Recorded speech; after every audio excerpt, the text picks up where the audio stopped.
Then select the largest socket from your toolbox, so that when you drop the bearing in, you want to tap only on the outside race.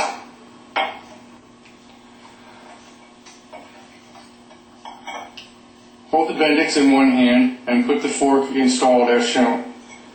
A little bit of dielectric grease or white lithium grease on the fingers will help. The U shape should be up.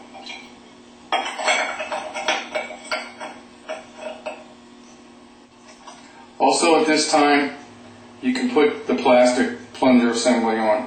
The raised up portion goes up. After the Bendix shaft falls down through the bearing hole, hit your finger and push the clutch arm fork up and down to check travel. It should be free. You can put a little bit of oil on the shaft. Put the 6-inch extension back in the vise and tighten it up. Then set the driving housing down on the hole. Hold down on the clutch arm with your index finger. First thing we put on is the spring, then the gear. Make sure that the chamfer on the gear is up, not the flat side.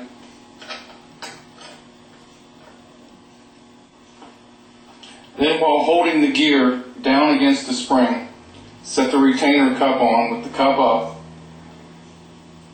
and put the snap ring exactly on top of the shaft. Then we're going to put the 15mm socket exactly on top of the snap ring and use it as a guide to tap it down on.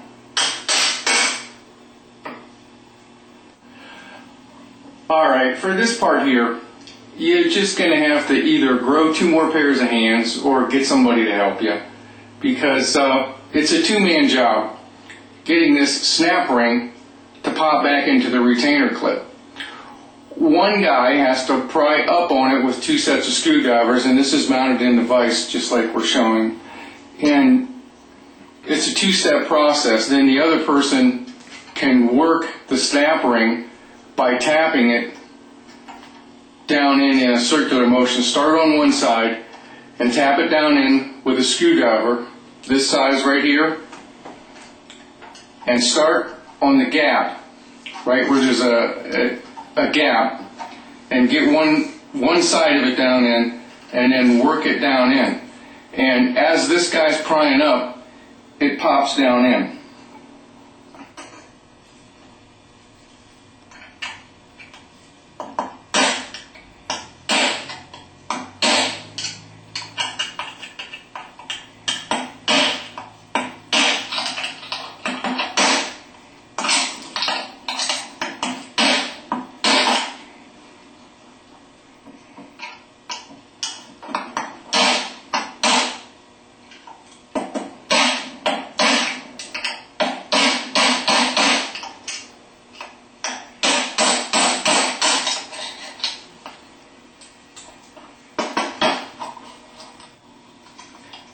And there's a shot of what it looks like when it's all the way down in.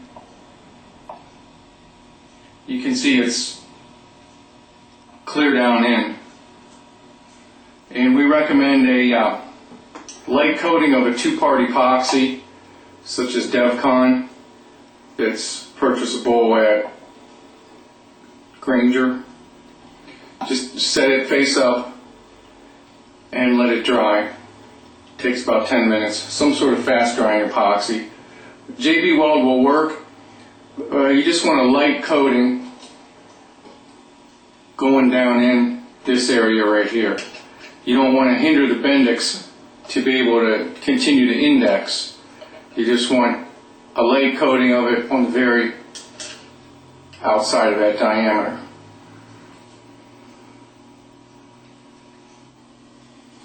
And here you can see the DevCon or any 2-part quick drying epoxy. just a little bit of it in that ridge so that the cup is retained to the retainer ring.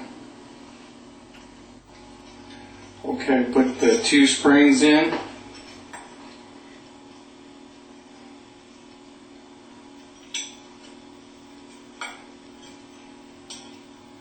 The divot goes down.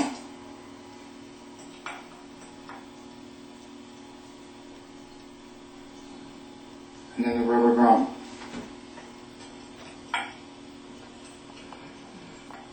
After you're done, push up and down on the clutch arm to make sure you got free travel.